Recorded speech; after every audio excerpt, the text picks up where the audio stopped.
আসসালামু আলাইকুম ভিউয়ার্স, আশা করি সবাই ভালো আছেন। আজকে আমি আপনাদেরকে রান্না করে দেখাবো মহিষের মাংস। তো এখানে আমি কড়াই বসিয়ে নিয়েছি। এবার এর মধ্যে দিয়ে দিচ্ছি সয়াবিন তেল। আমি 1 কাপ পরিমাণে রান্নার তেল দিয়ে দিলাম। তেলটা হালকা গরম হয়ে এলে এর মধ্যে দিয়ে দিচ্ছি পেঁয়াজ কুচানো। আমি 1/2 কাপ পেঁয়াজ কুচানো দিয়ে দিলাম। এতে পেঁয়াজটাকে একটু হালকা করে ভেজে নিলাম। এবার এর মধ্যে দিয়ে দিচ্ছি তেজপাতা। পেঁয়াজটাকে লাইট ব্রাউন করে ভেজে নিতে হবে। ভিউয়ার্স, পেঁয়াজটাকে লাইট ব্রাউন করে ভেজে নেওয়া হয়ে গেছে। এবারে এর মধ্যে একে একে আমি বাটা মশলা অ্যাড করব। প্রথমেই দিয়ে দিচ্ছি এর মধ্যে মরিচ বাটা। এখানে আমি 1 টেবিল চামচ মরিচ বাটা নিয়েছি। তারপর এখানে 1.5 টেবিল চামচ পরিমাণ করে নেওয়া হচ্ছে জিরা বাটা, তারপর আদা বাটা, রসুন বাটা আর পেঁয়াজ বাটা। এই সবগুলো উপকরণের মধ্যে আমি দিয়ে দিচ্ছি। চুলার আঁচটাকে অবশ্যই এই পর্যায়ে মিডিয়ামে রাখতে হবে।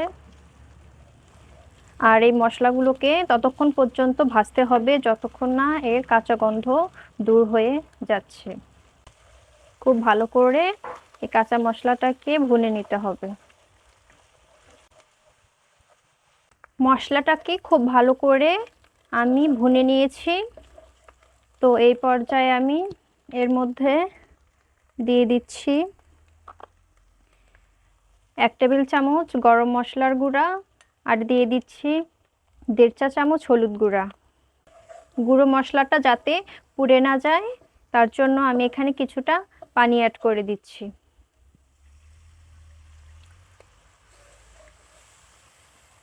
আমি 1/2 কাপ পানি অ্যাড করে দিলাম। ভিউয়ার্স, পানিটা দিয়ে দিয়েছি, একটু নেড়েচেড়ে নিলাম। এবার এর মধ্যে আমি দিয়ে দেব পরিমাণ মতো লবণ। লবণটা আপনারা আপনাদের টেস্ট অনুযায়ী অ্যাডজাস্ট করে নেবেন।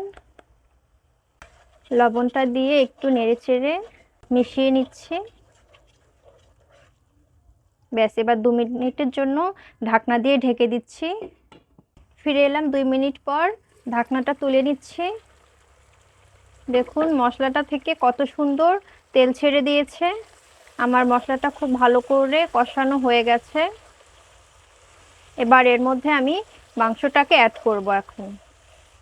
তো এখানে আমি 1 কেজি ফ্রেশ মহিষের মাংস নিয়েছি। এবার মাংসটাকে এখানে দিয়ে দিচ্ছি।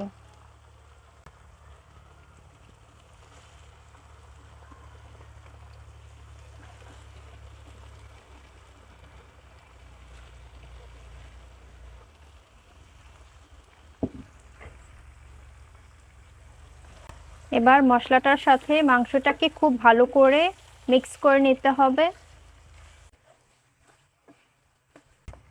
মশলাটার সাথে মাংসটাকে খুব ভালো করে মিক্স করে নিয়েছি।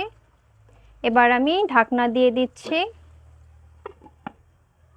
আর 10 মিনিটের জন্য আমি মিডিয়াম হিটে মাংসটাকে কুক করব এখন। ভিউয়ার্স, ফিরে এলাম আর 10 মিনিট পর। দেখুন মাংসটা থেকে কত সুন্দর পানি ছেড়ে দিয়েছে। এই পানিটাতে কিন্তু মাংসটা খুব ভালো করে কষানো হয়ে যাবে আর 80% মতো সিদ্ধ হয়ে যাবে। অফ ক্যামেরায় আমি 2 বার নেড়ে দিয়েছিলাম, তা না হলে তলানিতে লেগে যেত। তো এবার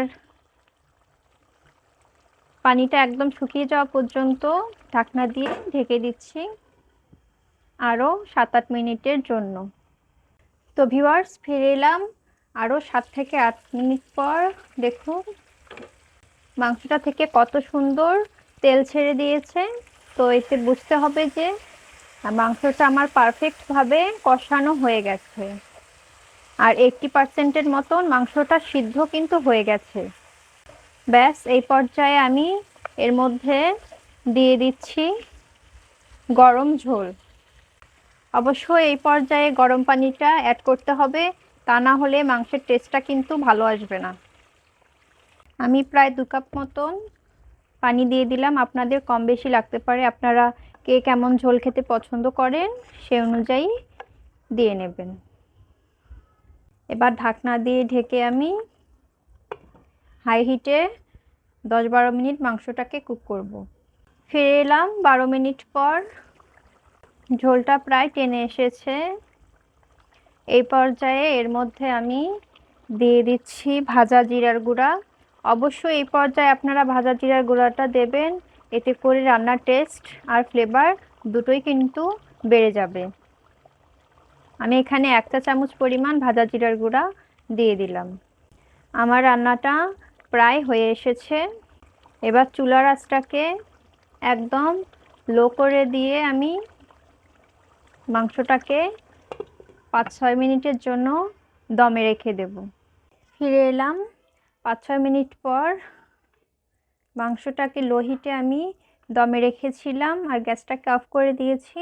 দেখুন মাংসটা থেকে কত সুন্দর তেল ছেড়ে দিয়েছে আর কত চমৎকার একটা কালার কিন্তু চলে এসেছে।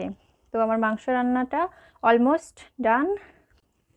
তো বন্ধুরা, আপনারা এরকম সুন্দর সুন্দর রেসিপি পেতে অবশ্যই আমার চ্যানেলটিকে সাবস্ক্রাইব করে রাখবে আর বেল আইকনটি অল করে রাখবে, যাতে করে পরবর্তী ভিডিও সবার আগে আপনার কাছে গিয়ে পৌঁছায়।